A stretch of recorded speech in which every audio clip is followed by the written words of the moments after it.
भारत पर सिकंदर ने भी आक्रमण किया था।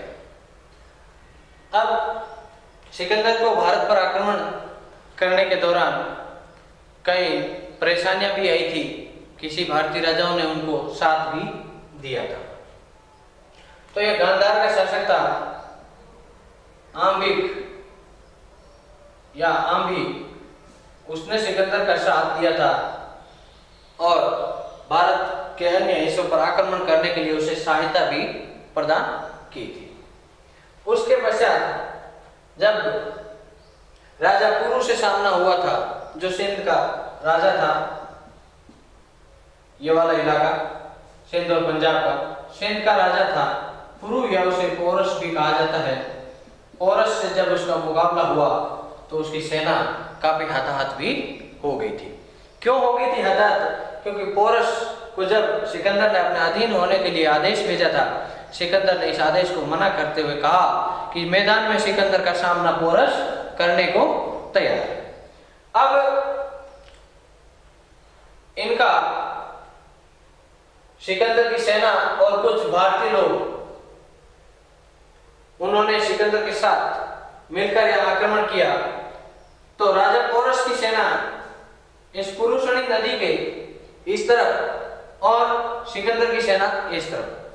अब वर्षाकाल का समय था, तो राजा पोरस के ही जो सैनिक थे और उसके पास इतने मतलब तेज घुड़सवार वाली सेना नहीं थी, ये एक कारण बना था पोरस की हार का।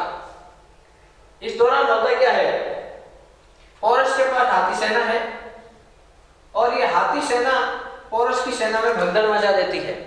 कैसे कि नदी के पास में जब ये ज्यादा कीचड़ है और कीचड़ में हाथियों के पैर फिसलने के कारण ये हाथी भगदड़ मचा देते हैं और अपने ही सैनिकों को कुचलना शुरू कर देते हैं।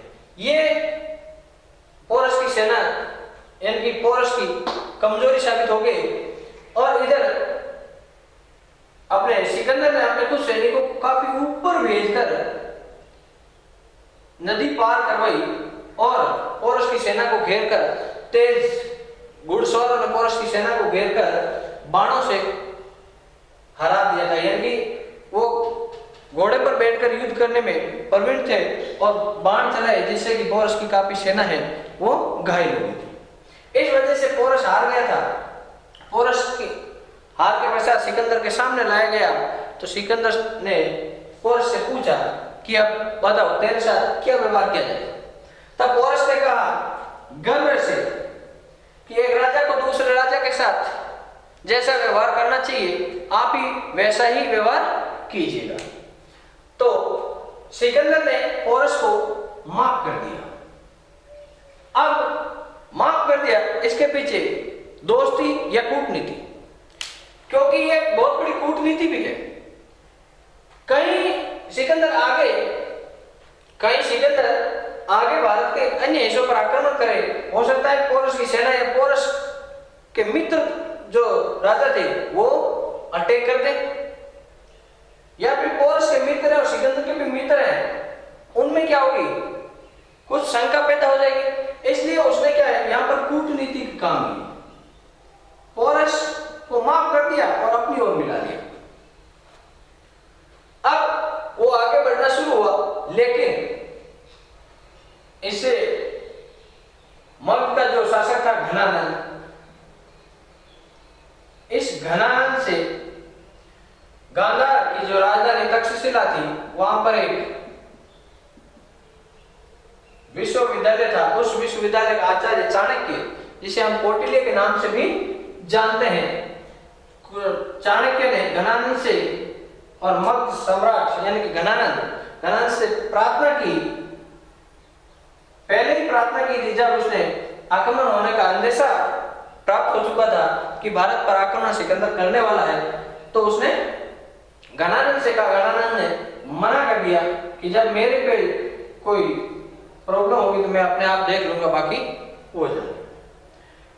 फिर सिकंदर के थोड़े समय पश्चात सिकंदर की सेना ने व्यास नदी को पार करने से मना कर दिया था, क्योंकि उन्होंने भारतीय जो लोग थे उनका शौर्य देख चुके थे।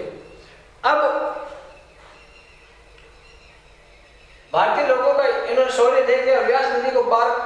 से मना कर दिया और काफी समय हो गया था वो घर से दूर आए हुए, तो अब वो चाह रहे थे कि वो भी वापस लौटे। अब होता क्या है, सिकंदर वापस निकल जाता है और बीमार पड़ जाता है। वापस जाते जाते उसकी 323 ईसा पूर्व में मृत्यु हो जाती है।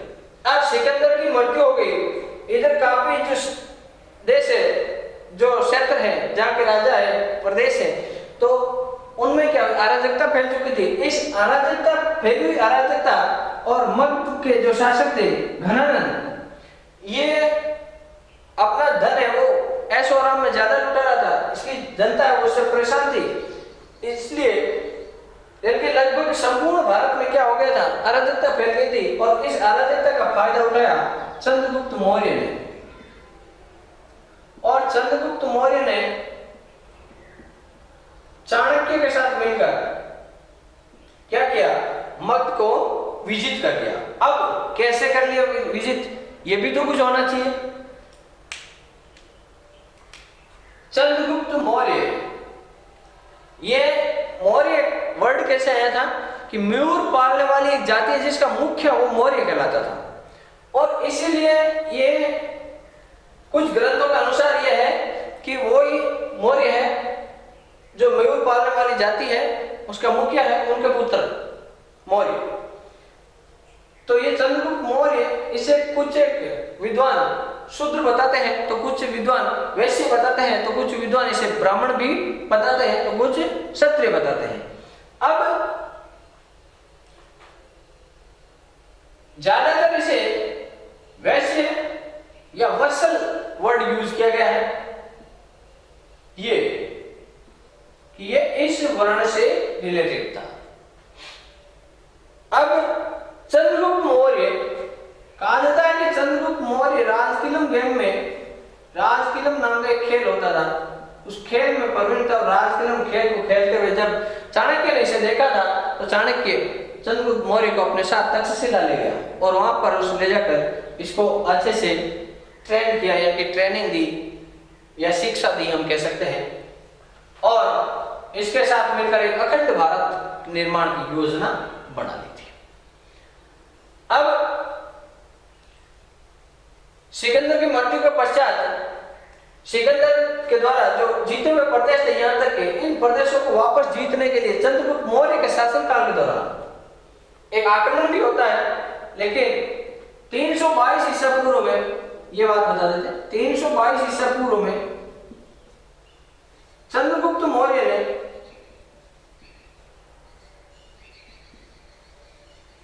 सिंहासन ग्रहण कर लिया था। अब सिंहासन ग्रहण करने के पश्चात राजधानी कहां गई, तो राजधानी ऐसी पाटलिपुत्र, पाटलिपुत्र। प्रधानमंत्री कौन था चंद्रगुप्त मौर्य का, प्रधानमंत्री था चाणक्य, या आप कह सकते हैं इनका नाम है कौटिल्य और इनका नाम है विष्णुगुप्त।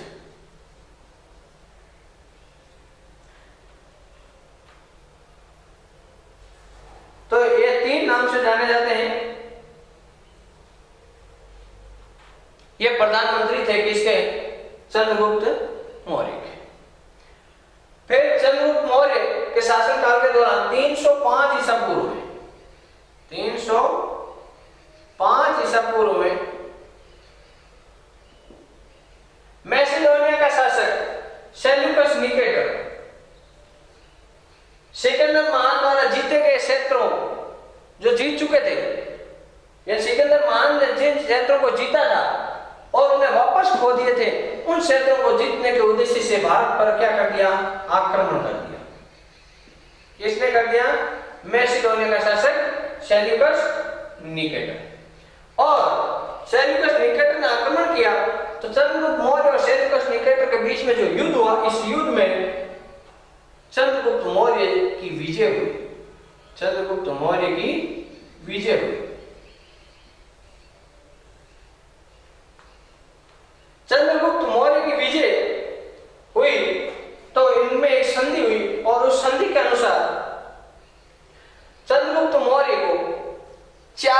प्रदेश है वो मिले थे। कौन से? तो काबुल, कंधार, मकरान और हेरात, ये 4 प्रदेश मिले और सेल्यूकस निकेटर ने अपनी पुत्री कार्नेलिया या हेलेना का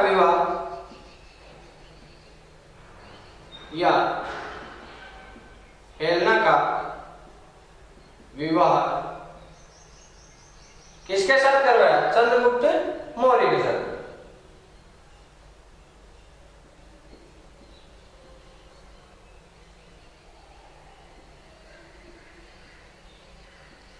अब क्या होता है?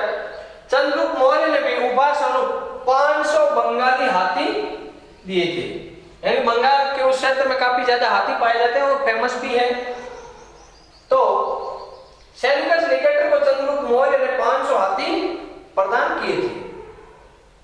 सेल्यूकस निकेटर को चंद्रगुप्त मौर्य ने 500 बंगाली हाथी उपहार स्वरूप प्रदान किए थे।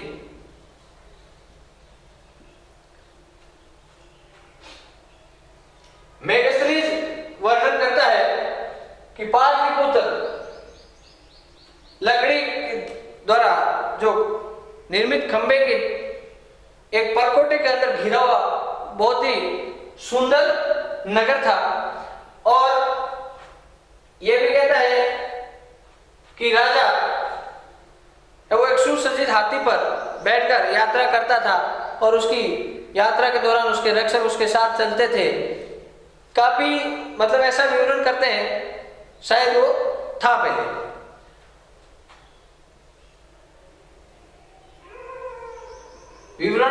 विवरण देता है। और मेगास्थनीज ये भी कहता है कि चंद्रगुप्त मौर्य ने एक बहुत विशाल सेना लेकर या बहुत बड़ी सेना लेकर संपूर्ण उत्तर भारत को रोंद डाला था। उसमें 6 लाख पैदल सैनिक,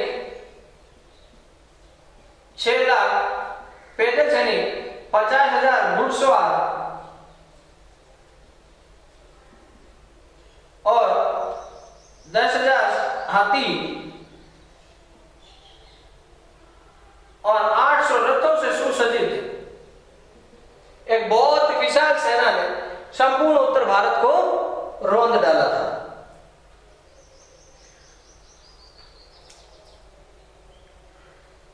अब हम ये कहते थे 1 मिनट कि यूनानी भाषा में यूनानी लेखकों ने लिखे 4 क्षेत्र हैं, उनके नाम है आर्कोसिया, यही काबुल, कंधार और मकरान, हेरात 4 प्रदेश यही है, लेकिन उन्होंने नाम के दिए हैं आर्कोसिया,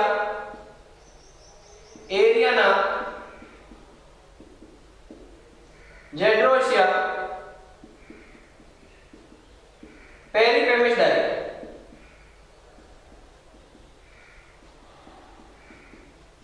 ये 4 प्रदेश यूनानी लेखकों ने लिखे।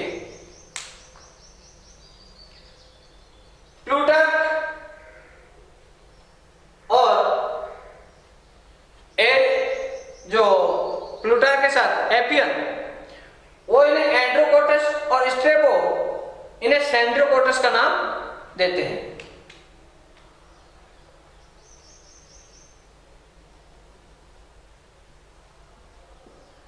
स्ट्रेबो, सेंड्रोकोटस,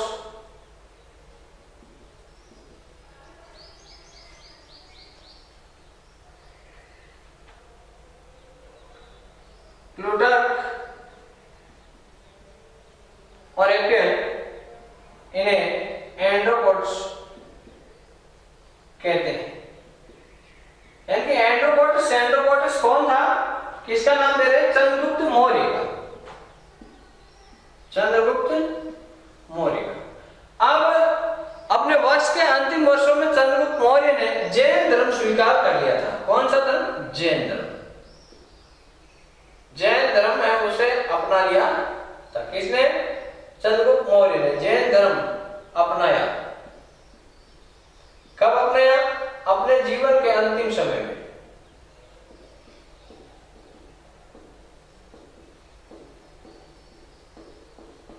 अपने जीवन के अंतिम समय में उसने जैन धर्म अपना लिया था और जैन भिक्षुक भद्रभाव के साथ,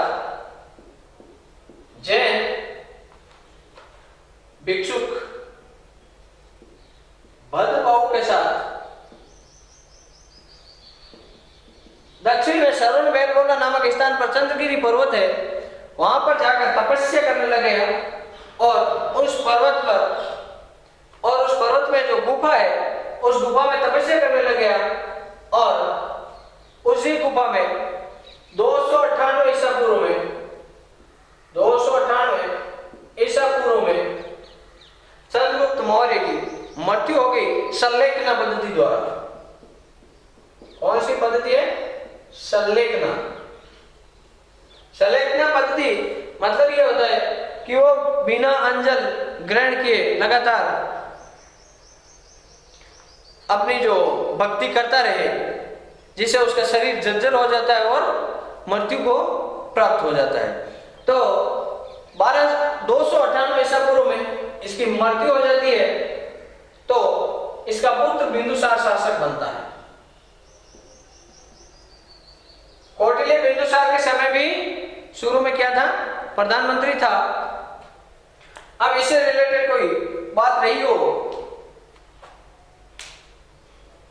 हाँ, एक एनानूर और मुर्नानूर दो अभिलेख है जिनसे एनानूर मुर्नानूर दो तमिल ग्रंथ है, एनानूर और मुर्नानूर,